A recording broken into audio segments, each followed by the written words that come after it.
retire na, yung isa is thinking of retirement at malapit na rin.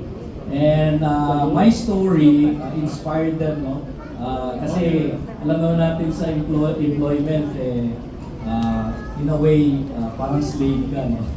You are working for other people's dreams. But here in iFirm, it's about time na mag-transition na sila to build something for themselves that they can really own. So sabi ko nga, these are my sales managers, so mga trainer din ito. Sabi ko sa corporate, we've undergone a lot of trainings. But all these trainings is para ka maging empleyado. But the trainings that we get from Sir Tom is for you to become an entrepreneur, to become the master of your fate. No? So I'd like to call on my two colleagues from San Miguel. We have the regional sales manager for Luzon. We have Ms. Aloha. Ms. Aloha handles the entire of Luzon as my sales manager before. So come here, Aloha. Dito tayo. Yeah. And we have the national merchandising manager of San Miguel as well. We have Ms. Lori, Mr. Lori Mendoza. So ito yung mga corporate na kasi I also had a hard time transitioning from corporate. Yeah, so it's just two of them, right? Two of them. Okay, so yeah. And we have two more, sir, yung sa next batch. Okay. Okay. So go ahead. Okay. Finish introducing them.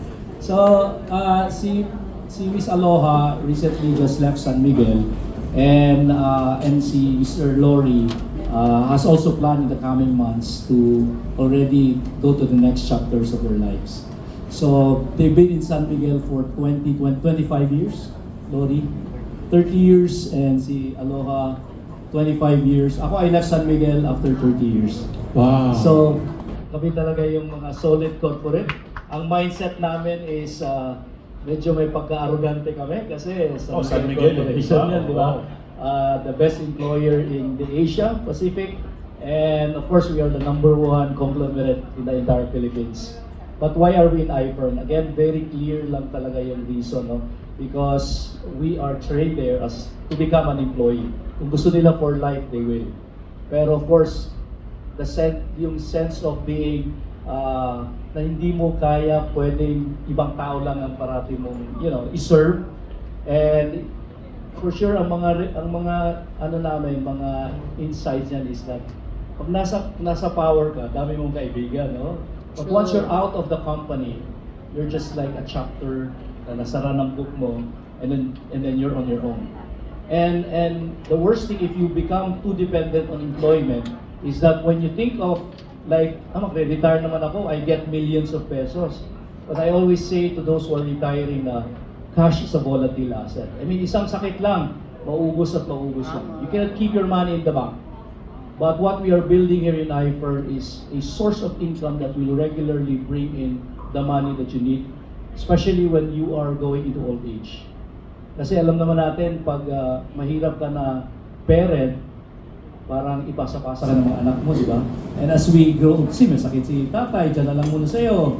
And as we grow old, we become sensitive, no? So kaya sabi ko sa dalawa kong managers, huwag nating hayaang maubos yung youth and talent natin in being an employee.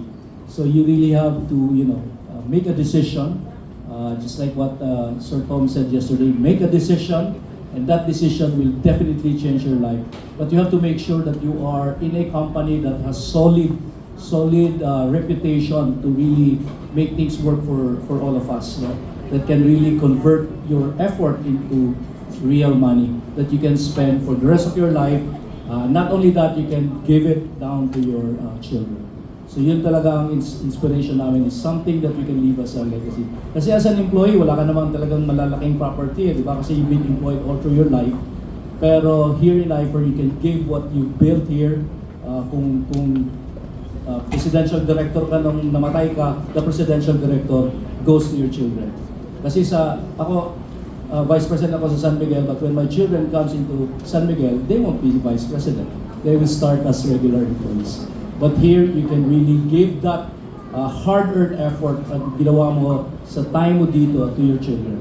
So I think those are the realizations I want to share with my two colleagues here.